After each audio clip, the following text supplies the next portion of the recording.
છે સમય છે એમના ટ્રેડિંગ કોલ જાણવાનો જીગરજી સ્ટોક સ્પેસિફિક ક્યાં પસંદ કર્યા છે?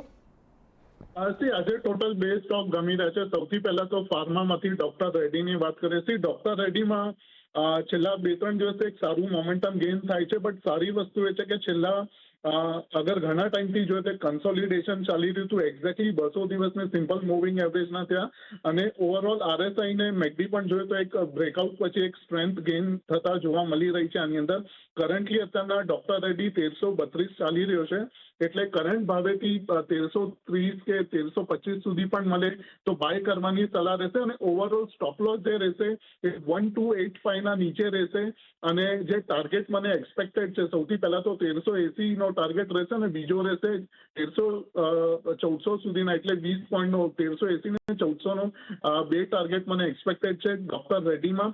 અને સેકન્ડ સ્ટોક છે તે અગેન હું કન્ટિન્યુ કરીશ લાસ્ટ વીક સાથે જ, જે આપણે ટ્રેન્ડની વાત કરીએ એના પછી એક જબરદસ્ત મૂવ આપણે ટ્રેન્ડમાં પણ જોયો છે, અને ટ્રેન્ડમાં જે રીતે ઇન્વર્સ હેડ એન્ડ શોલ્ડરનો બ્રેકઆઉટ આવેલો લાસ્ટ વીક અને વોલ્યુમ્સ પણ સારા હતા, એટલે ટ્રેન્ડમાંથી ઇન્ટ્રા ડે કે 1-2 દિવસનો વ્યૂ લઈને આપણે ટ્રેડ નહીં કરીએ. આની અંદર એક મોટું વ્યૂ રાખશું એટલીસ્ટ અઠવાડિયું 10 દિવસની અંદર માટે.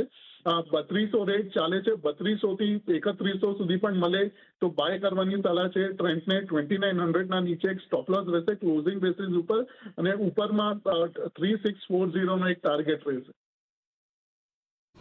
એટલે ડોક્ટર રેડ્ડી ટ્રેન્ડ આ બે જગ્યાએ નજર રાખજો. 1325 સુધીના ઘટાડે ડોક્ટર રેડ્ડીમાં ખરીદી કરી શકાય. 1285 નો સ્ટોપ લોસ, 1380 1400 આ બે લક્ષ્યાંક આવશે. અને બીજો છે ટ્રેન્ડ 3200 થી 3100 ની વચ્ચે ખરીદો, 2900 નો સ્ટોપ લોસ અને 3640 ના લક્ષ્યાંક આવી શકે છે. એટલે ડોક્ટર રેડ્ડી ટ્રેન્ડ આ બે પર નજર રાખજો. એ સાથે